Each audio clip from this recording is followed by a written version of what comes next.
देश में लोकसभा के चुनाव की प्रक्रिया शुरू हो चुकी है। 19 अप्रैल से लेकर के और 1 जून तक 7 चरणों में वोट डाले जाने हैं। हरियाणा में 25 मई को वोट डाली जाएंगी।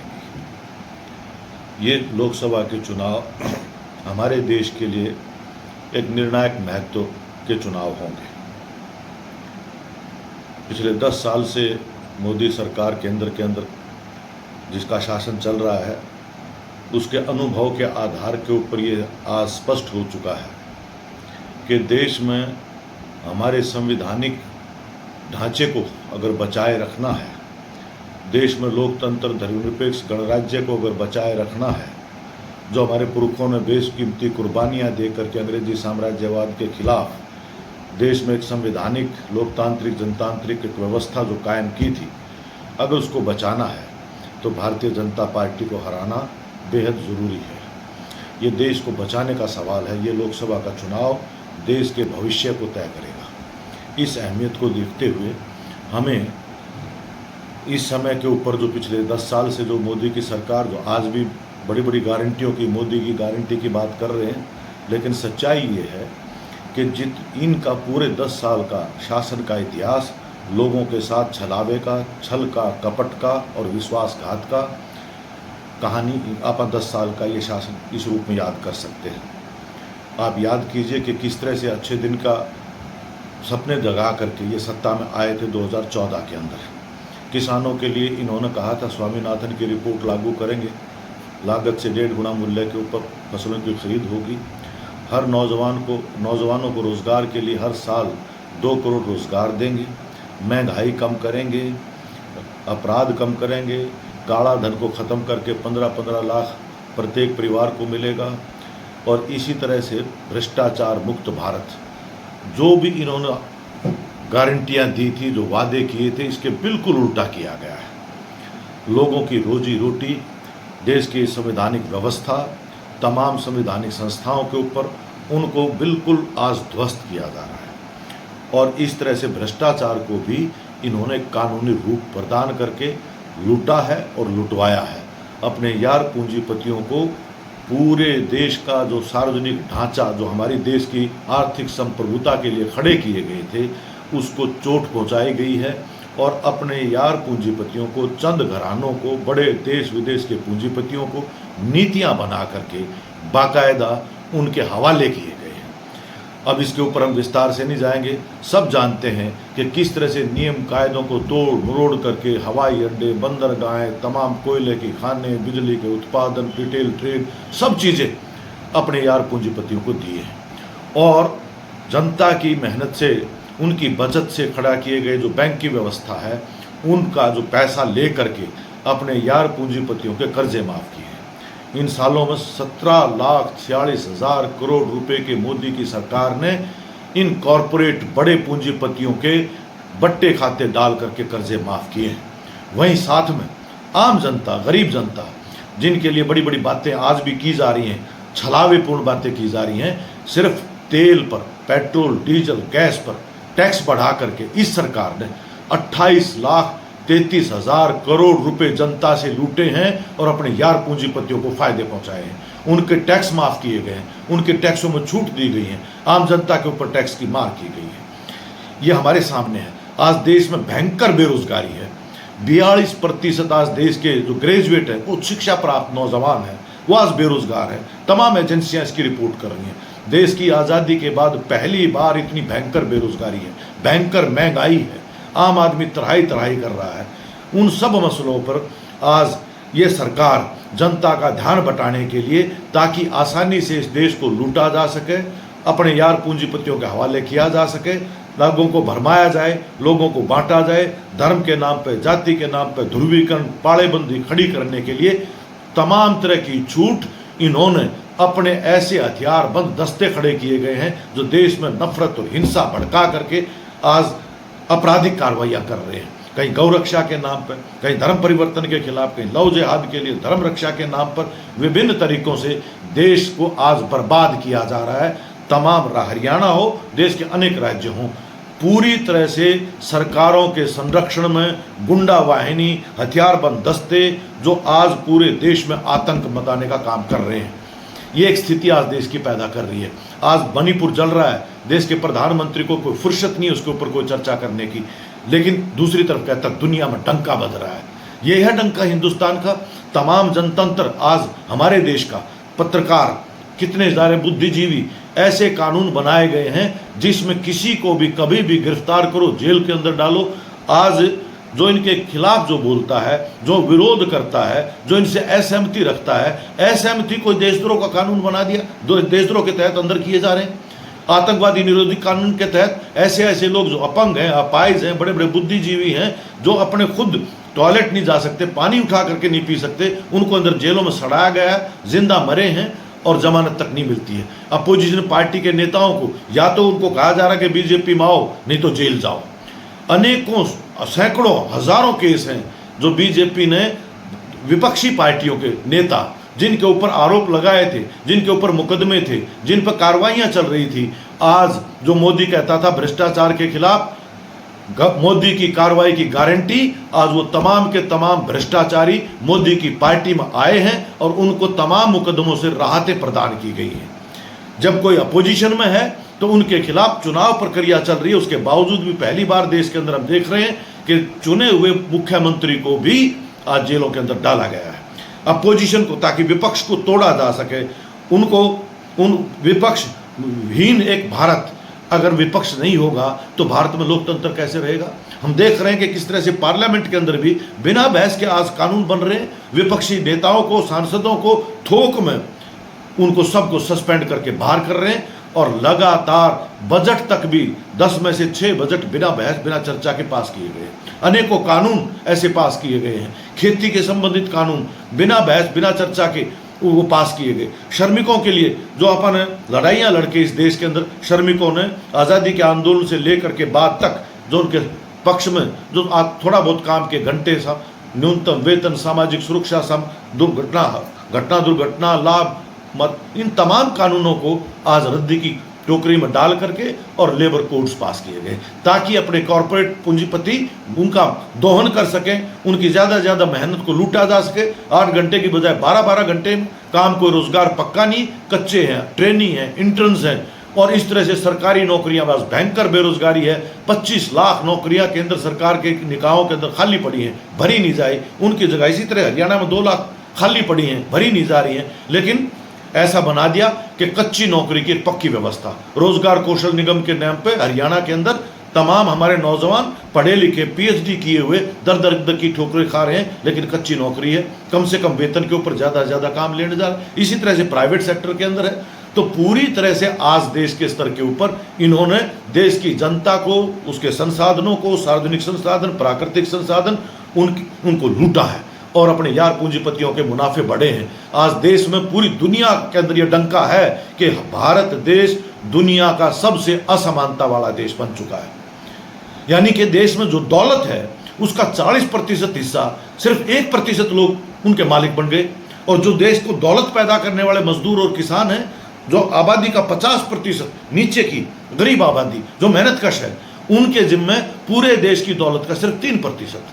लेकिन जब टैक्स लगाने की बात आती है तो इन्हीं 3% गरीब लोगों के ऊपर 6 गुना टैक्स है, जो देश के 10 अमीर पूंजीपति जो हैं वो जितना टैक्स है उनसे 6 गुना टैक्स इनसे लिया जा रहा है। दही पे, लस्सी पे, सब चीज़ों पर GST लगा करके इन्होंने लूटा है। जो काला धन खत्म करने के नाम पर जो नोटबंदी की थी, असल में साबित हो चुका है कि वो काला धन को सफेद करने का नाम था, ताकि छोटे कारोबारी पिटें और इनके घर भरें, दौलत भरें। आज पूरे देश में बड़े बड़े दफ्तर, 5 सितारा होटल टाइप के बीजेपी के दफ्तर, कहाँ से आया पैसा?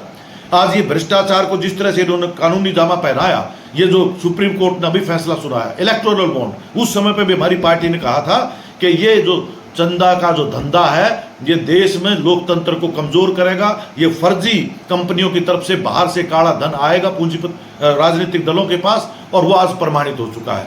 सुप्रीम कोर्ट के फैसले के बाद जब इसने कहा सुप्रीम कोर्ट ने कि इलेक्टोरल बॉन्ड स्कीम ना सिर्फ गैर कानूनी है बल्कि असंवैधानिक है, और जब ये जानकारियां सामने आई हैं तो उसमें से आज चौंकाने वाली बातें सामने आई हैं कि बीजेपी ने चुनावी चंदे के नाम पर रिश्वत लेकर के, करोड़ों रुपए की रिश्वत लेकर के बड़ी बड़ी कंपनियों को लाखों करोड़ का धंधे दिए, ठेके दिए उनको फायदा पहुंचाने के लिए।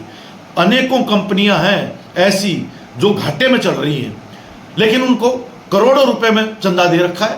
पूरे इलेक्टोरल बॉन्ड के चंदे का 56% अकेला बीजेपी के पास है। 8,500 करोड़ रुपए इलेक्टोरल बॉन्ड से बीजेपी को मिला है।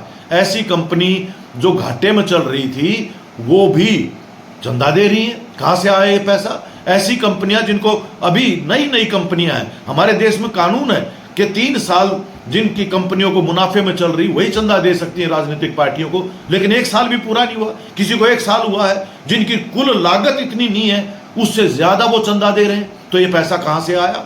ये फर्जी कंपनियां जो विदेशों के अंदर बना रखी हैं, काले धन को शोधन का एक तरीका ये इलेक्टोरल बॉन्ड के नाम पर ये प्रमाणित हुआ है। कितनी सारी दवा कंपनियां गुजरात की जिनके सैंपल फेल थे, नकली दवाइयां बनाने वाली, उन्होंने बीजेपी को चंदा दिया और उनके मुकदमे माफ हुए, उनको राहत प्रदान की गई, उनको सुरक्षा दी गई, करो अपने धंधे।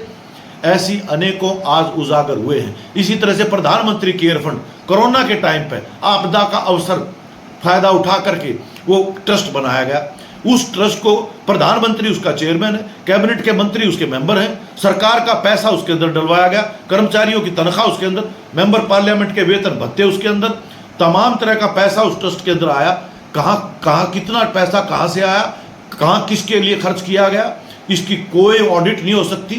कह रहे कि प्राइवेट ट्रस्ट है, उसका ऑडिट नहीं हो सकता, उसकी कोई जवाबदेही नहीं है, ना पार्लियामेंट में उसकी रिपोर्ट रखी जाएगी।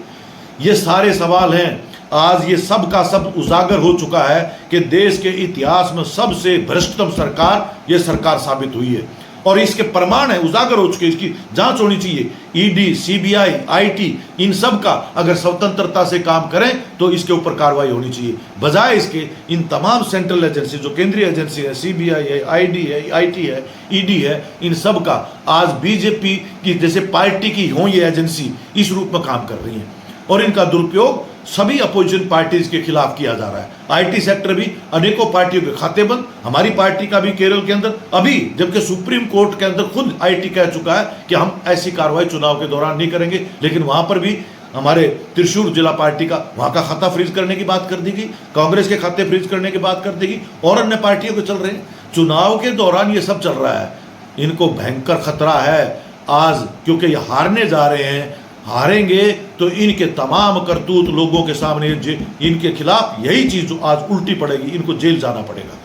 अगर ईमानदारी से आज इन एजेंसीज को, हाँ, इलेक्शन कमीशन सुप्रीम कोर्ट के फैसले को पलट करके उसको जेबी बना लिया गया, उसको स्वतंत्र ढंग से काम नहीं करने दिया जा रहा। हमारी न्यायपालिका के ऊपर तमाम तरह के दबाव बनाए गए हैं।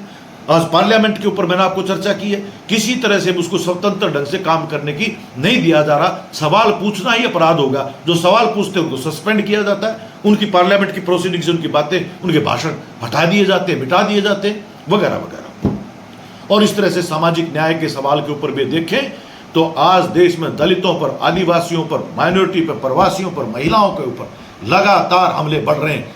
सर पे मूत देते हैं, किसी के ऊपर भी उनको खंबे से बांध करके कोड़ों से पीटा जाता है, कोई कार्रवाई नहीं की जाती। धर्म संसद के नाम के ऊपर फतवे जारी किए जाते हैं, अब उनको कोई, और उनके खिलाफ कोई कार्रवाई नहीं की जाती। हमारी महिला बेटियां, पूरे देश की शान, अंतर्राष्ट्रीय खिलाड़ियां, वो आज आवाज उठाती हैं, उनको पीटा जाता है, उनको घसीटा जाता है। किनको बचाया जा रहा है? आज कौन सी राम की मर्यादा जिस मंदिर के नाम के ऊपर, राम के मंदिर के नाम पर आज वोट मांग रहे हैं, कौन सी मर्यादा राम की जो आज ये लागू कर रहे हैं? एक महिला जिसके साथ सामूहिक बलात्कार किया गया, जिसके परिवार का कत्लो गारत कर दिया गया, उन सब कुकर्मियों को कोर्ट की तरफ से उम्र भर की सजा मिली थी। गुजरात की सरकार ने उन सब को समय से पहले जेलों से छोड़ दिया, और सुप्रीम कोर्ट को कहना पड़ा कि इन अपराधियों को जो सजा याफ्ता थे छोड़ने में केंद्र की सरकार और गुजरात की सरकार, बीजेपी की सरकार अपराधियों के साथ मिली हुई है। इससे शर्मनाक बात और क्या हो सकती है? आप ये कुलदीप सेंगर जो इनका एमएलए था, उसकी कहानी कोई भूल जाएंगे लोग। चिन्मानंद जो इनका एमपी था, ये बृजभूषण, ये कठवा की कहानी, खुद प्रधानमंत्री के अपने हल्के के अंदर जो इनके प्रचार के मंत्री थे, उनके खिलाफ सामूहिक बलात्कार और लड़कियों के साथ बनारस विश्वविद्यालय में जो कुछ किया गया, उन सबको बचाया गया है। हमारी बेटी यहाँ की अंतर्राष्ट्रीय खिलाड़ी एथलीट, राज्य का मंत्री उसके साथ जबरदस्ती करने की कोशिश करता है, उसके बावजूद भी मुख्यमंत्री कहता है बिल्कुल नहीं हटाएंगे। पुलिस कह चुकी चंडीगढ़ की कि लड़की ने जो कहा वो तमाम चीजें सही नजर आती हैं, उसके बावजूद भी इनको संरक्षण है। तो तमाम अपराधियों को संरक्षण आज इनकी तरफ से दिया जा रहा है। भ्रष्टाचारी, दुराचारी, यह है मोदी के परिवार में लुटेरे, तो आज बड़े बड़े कॉर्पोरेट जो देश को लूटा है, यह है मोदी का परिवार। मोदी के परिवार में अगर किसान होते तो उनके ऊपर ड्रोन से हमले नहीं होते, उनकी कीलें ना ठोकी गई होती, 13 महीने तक उनको आंदोलन ना करना पड़ता, जिसमें 750 किसानों को अपनी कुर्बानी देनी पड़ी है। ये पूरा कॉर्पोरेट के लिए खेती सारी की सारी कॉर्पोरेट के हवाले करने की योजना थी। और काले बाजारी को कानूनी जामा पहनाने के लिए उन 3 कानूनों में से एक कानून जो आवश्यक वस्तु अधिनियम था उसको बदल करके ये अडानी अंबानी जैसों को मन मर्जी का भंडारण और मन मर्जी की कालाबाजारी करने का ये अधिकार दिया जाने की कोशिश की जा रही थी। हम सलाम करते हैं ये किसान आंदोलन को, जिन्होंने देश की खाद्य सुरक्षा की रक्षा की है। और इस आधार के ऊपर हमारा आज जनता से अपील है कि यह सब अनुभव आपके पास है। अब तमाम तबके लगातार आंदोलनों के अंदर शिक्षा व्यवस्था को आज पूरी तरह से, जो कि राज्य का और केंद्र का विषय कंकरेंट लिस्ट में आता है, उसको केंद्रीकरण किया गया, उसका सांप्रदायिकीकरण किया गया, सिलेबस बदले गए हैं, व्यापारीकरण किया गया है। हमारे हरियाणा का केंद्र आप देख रहे हैं, सरकारी स्कूल बंद किए गए हैं। विश्वविद्यालयों को कहा गया है कि तुम्हें बजट नहीं मिलेगा सरकार की तरफ से, अपने पैसों का खुद इंतजाम करो। तो इसका मतलब है प्राइवेट उनको बढ़ावा दिया जा रहा है। इसी तरह से स्वास्थ्य का, ये बीमा के नाम पे प्राइवेट हॉस्पिटल्स को बढ़ावा दिया जा रहा है। ये तमाम जगह के ऊपर लोगों को आज परिवार पहचान पत्र ऑनलाइन ठग, लोगों को रोज धोखे में रखा जा रहा है। और उनके किसी का बुढ़ापा पेंशन कट गई है, किसी अपंग अपाहिज की पेंशन कट गई है, किसी का राशन कार्ड कट गया जो पहले मिल रहा था। ये सब आज लोगों ने भुगता है। लेकिन आज जाति के नाम पे, धर्म के नाम पे लोगों को बरगला करके फिर से लूटने की, ठगने की कोशिश इनकी तरफ से की जा रही है। हालांकि लोग जान चुके हैं, पिछली बार का अनुभव उनके सामने है कि किस तरह से पुलवामा की घटना, उसका एक भावनात्मक फायदा उठा करके सैनिकों की शहादत की लाश लेकर के उनकी फायदा उठा करके लोगों का लूटा गया था। लेकिन आज देश पूछ रहा है, खुद इनका गवर्नर जो उस समय पर था आज वो भी कह रहा है ये बड़ी चूक थी, क्यों नहीं उनकी जांच करवाई गई, किस तरह से उन सैनिकों को सड़कों से क्यों भेजा गया, इतना बड़ा काफिला क्यों नहीं उन सड़कों से गुजरने वाले रास्तों को रोका गया, कैसे कोई गाड़ी ऐसे आ गई, इसकी जांच क्यों नहीं हुई, हमारे सैनिकों की हत्या के लिए कौन दोषी था, इसकी जांच क्यों नहीं हुई। ये सवाल आज पूरे देश के सामने है। ये लोग देश की सुरक्षा के लिए भी खतरनाक हैं। इन्होंने फौज की नौकरी भी आज ठेके के ऊपर कर दी, अग्निवीर 4 साल के लिए। हमारे ये ना सिर्फ हमारे नौजवानों के साथ एक क्रूर एक तरह से खिलवाड़ है, बल्कि देश की सुरक्षा के लिए बहुत जबरदस्त खिलवाड़ है। ना ही इनको देश की सुरक्षा की कोई चिंता है, ना देश की एकता अखंडता की चिंता है। ये बिल्कुल एक लुटेरे पूंजीपतियों के साथ इन्होंने गठजोड़ कायम किया है, फिरका परस्ती के साथ सांप्रदायिक ताकतों ने मिलकर के इस देश में, जैसे अंग्रेजों के समय पे ये आरएसएस की संचालित पार्टी है, आरएसएस इनकी मां है। हमें इतिहास का पता है कि राष्ट्रीय स्वयंसेवक का देश की आजादी के आंदोलन में अंग्रेजों के साथ थे। आज ये अमेरिका के साथ है, अमेरिकन साम्राज्यवाद के साथ पिछलग्गू बना दिया देश को। उसके साथ जहां मांग करते थे कि अमेरिकी सैनिक अड्डे हिंद महासागर से खत्म किए जाएं, ये मांग हिंदुस्तान करता था। आज अमेरिका के साथ और अमेरिका के तमाम और दूसरे सहयोगी जितने भी हैं उनके सैनिक गठबंधन के साथ हमारी हिंद महासागर के अंदर एक्सरसाइज उनके साथ की जा रही है।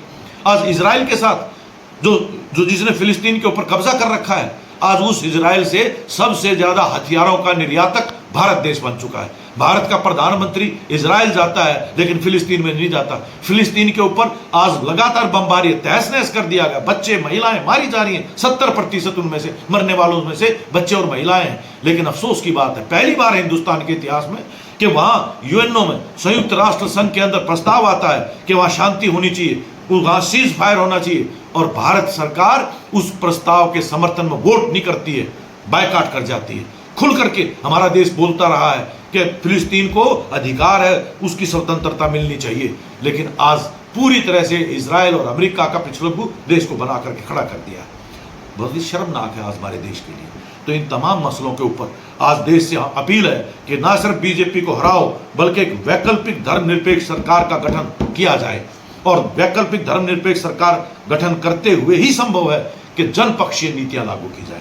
हमने अपना घोषणा पत्र पार्टी ने जारी किया है, और उस घोषणा पत्र में हमने साफ तौर पर ऐलान किया है कि धर्मनिरपेक्ष एक वैकल्पिक सरकार बनने के साथ साथ ही ये तमाम जो कॉरपोरेट प्रस्त, लुटेरी जो नीतियां जो लागू की गई हैं, इन सब को पलटवाने के लिए सीपीआईएम काम करेगी। ना सिर्फ निजीकरण को रोका जाए, बल्कि जो हमारे रक्षा उपकरण भी, उत्पादन में भी जो आज प्राइवेटाइजेशन, कॉर्पोरेटाइजेशन का उनका जो किया गया है, ये नीतियां पलटी जानी चाहिए।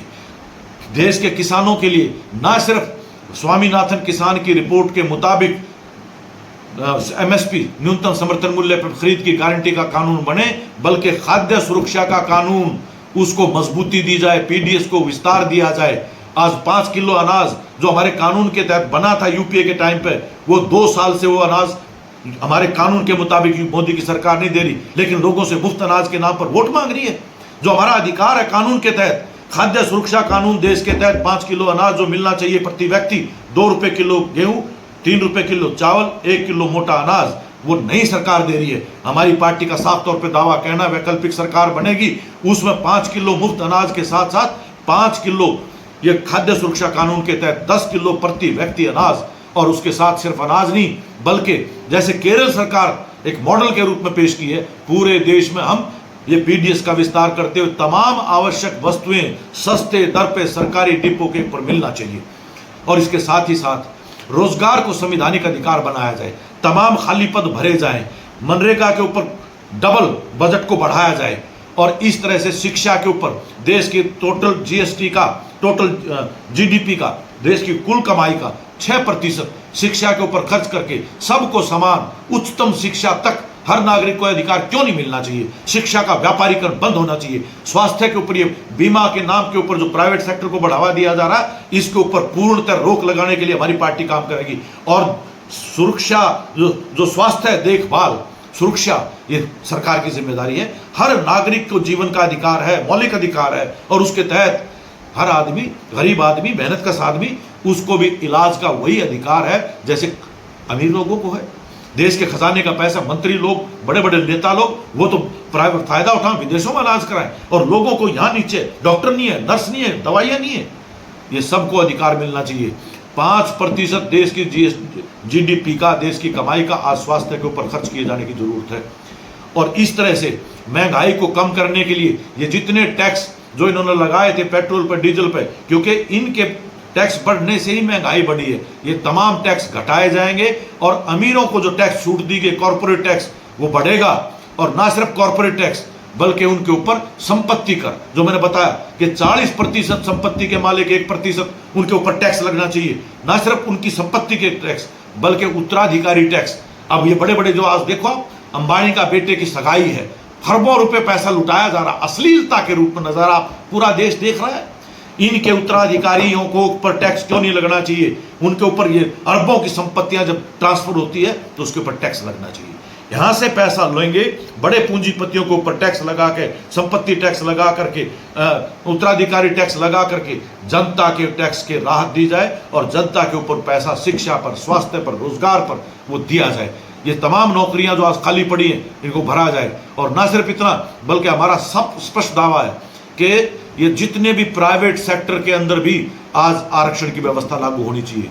ये जो आज ओबीसी की बात करता है, गरीब का बेटा हूं, पिछड़े वर्ग से आया हूं, पिछड़े वर्गों के लिए आज भरमाने की कोशिश की जा रही है। सच्चाई क्या है कि ये पिछड़े वर्गों के लिए आरक्षण की व्यवस्था करने वाला कर्पूरी ठाकुर, जिसको ये भारत रत्न दे रहे, उस कर्पूरी ठाकुर की सरकार गिराने वाले, जिसका कसूर यही था कि ओबीसी के लिए पहली बार उसने आरक्षण की व्यवस्था की थी, उसकी सरकार गिराने वाली है।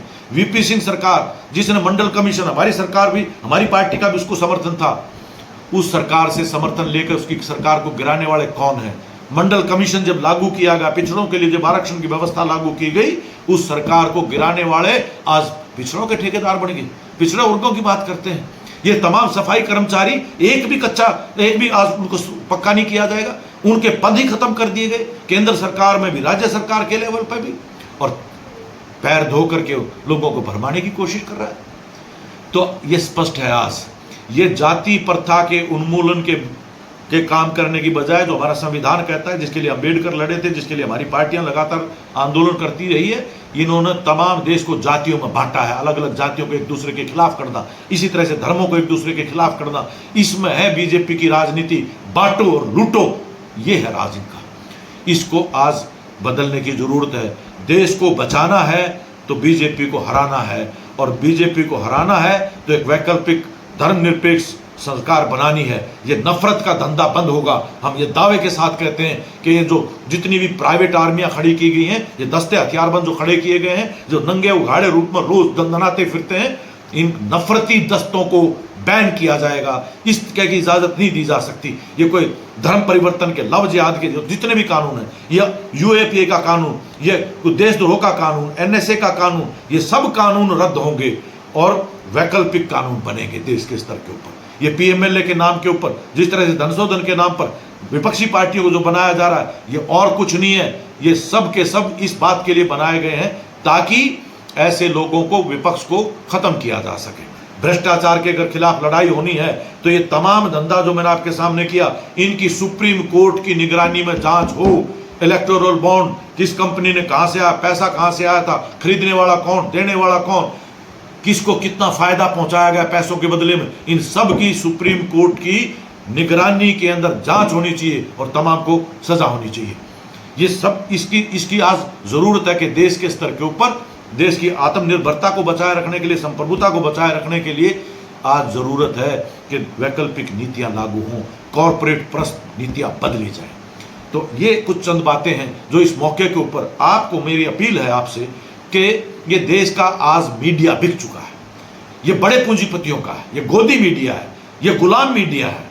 इसके प्रचार के ऊपर अपना वोट का फैसला करने की बजाय ये इसको आप अपने दिमाग से, अपने विवेक से, अपने अनुभव से आपको फैसला करना है। आज जो भी कोई पत्रकार, कितने चैनल, यूट्यूब चैनल बंद कर दिए गए हैं, कितने ही पत्रकार जो आज जेलों के अंदर पड़े हैं, कितने ही आज प्रोफेसर हैं जो सामाजिक कार्यकर्ता हैं, जो सामाजिक न्याय के काम करने वाले हैं, जो आदिवासियों के पक्ष में, दलितों के पक्ष में, महिला अधिकारों के लिए, ऐसे लोग, न्यूज क्लिक जैसा संपादक प्रवीर प्रकाश जो उस समय पे इमरजेंसी के खिलाफ लड़ रहे थे, आज वो जेलों के अंदर डाल रखे हैं। कसूर ये है कि उन्होंने किसान आंदोलन को, सीए के खिलाफ आंदोलन को, जो महिला खिलाड़ियों के आंदोलन को, जो जवाहरलाल यूनिवर्सिटी के विद्यार्थियों के आंदोलन को जिन्होंने जगह दी अपने यूट्यूब चैनल के अंदर, अपने डिजिटल प्लेटफॉर्म के ऊपर, आज उनको देशद्रोह का और आतंकवाद निरोधक कानून के तहत जेलों के अंदर डाल रखा है।